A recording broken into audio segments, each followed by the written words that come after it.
হয় নিৰ্দিষ্ট সময় পাৰ হৈ যোৱাৰ পিছতো একাংশ চৰকাৰী যি কৰ্মচাৰী বিষয়া আছে বৰ্তমানৰ কাৰ্যালয়ত উপস্থিত হোৱা দেখা নাই। আৰু মই বৰ্তমান উপস্থিত আছোঁ বৰপেটা জিলাৰ চেঙা ক্ষেত্ৰীয় উপসংমণ্ডল পথ কাৰ্যালয়ত। আৰু মই যি কাৰ্যালয়ত ইয়াত উপস্থিত হৈছোঁ এতিয়া 10 বাজি পাৰ হৈ গৈছে। আৰু 10 বাজি পাৰ হৈ যোৱাত ইয়াত যি কৰ্মচাৰী বা বিষয়া আছে একাংশ কৰ্মচাৰী বিষয়া সময়মতে উপস্থিত হোৱা নাই। আৰু মই মোৰ সহযোগীয়াৰ সামগ্ৰিক পৰিৱেশ দেখুৱাব এনেদৰে যি চৰকাৰী কাৰ্যালয়ৰ যি বিষয়ববীয়াৰ যি আসন আছে যি এনেকৈ খালী থকা অৱস্থাত দেখা গৈছে। যি এছিষ্টেণ্ট ইঞ্জিনিয়াৰ যি কক্ষ আছে এই কক্ষ বৰ্তমান খালী থকা অৱস্থাত মই আপোনাৰ ওচৰলৈ আহিছোঁ। দাদা কেইটা বাজিল এতিয়া? সময়মতে উপস্থিত নহয় কৰ্মচাৰী ইয়াত। মই চাইডত গৈছোঁ। আপুনি ইয়াত কি বিভাগত আছে? মই এছে। কিমানজন কৰ্মচাৰী ইয়াত আছে? মই নতুনহে আহিছোঁ ইয়াত, মই ইমান নাজানো। আপুনি 10:30 ইয়াত উপস্থিত হৈছে? মই আজি 10টাত পাইছোঁ বাৰু। কি নাম আপোনাৰ? মোৰ সাধাৰণ বস্তুতাৰী। এছ ডি অ'জনৰ নাম কি?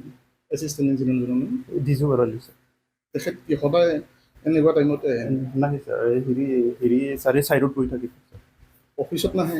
আহে, আজি চাইডত যাবলগীয়া হ'ল। ক'ত গৈছে? ময়ো ইমান নাজানো। আপুনি কেনেকৈ জানে চাইডত যোৱাৰ বাবে? চাইডত গৈ থাকেতো। চাইডত নাজানে যদি ক'ত চাইডত গৈছে?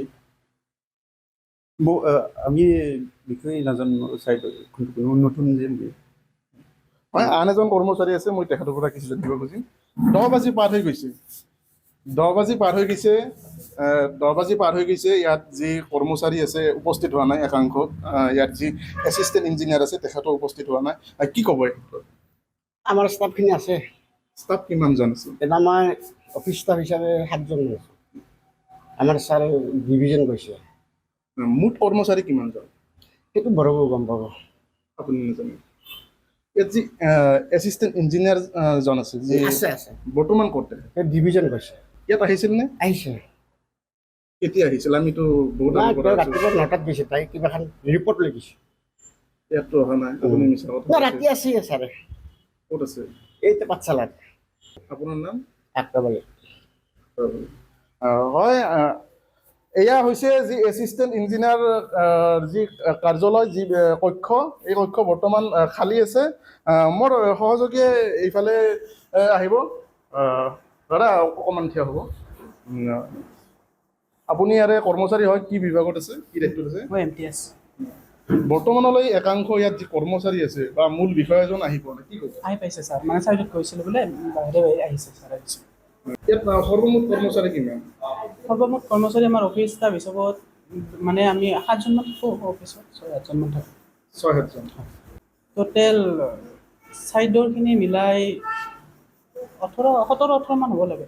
17-18। ইয়াত উপস্থিত হয় কিমানজন? আমি অফিচ ষ্টাফ হিচাপত 6-7জন মানে থাকোঁ আৰু বাকী আহে, চাইডৰখিনি আহে, কিন্তু তেখেতসকল প্ৰায়ভাগ চাইডত থাকে আৰু। বাদ বাকী কৰ্মচাৰী ইয়াত উপস্থিত নহয়? বাদ বাকী আমি অফিচ ষ্টাফ হিচাপত মানে অফিচত যিখিনি কাম কৰোঁ সেইখিনি আহোঁ, সেইখিনি থাকে। আমি প্ৰতিদিনে এটা অভিযোগ পাই আহিছোঁ, 10 বাজি পাৰ হৈ যায় কিন্তু ইয়াত যি কৰ্মচাৰী সেই কৰ্মচাৰী উপস্থিত নাথাকে, সময়মতে উপস্থিত নাথাকে। কেতিয়াবা কাৰোবাৰ কিবা অলপমান দেৰি হ'ব পাৰে, কিন্তু আহে, প্ৰায়ভাগ সময়তে আহে। তেনেকৈ দেৰি নহয়, আহে।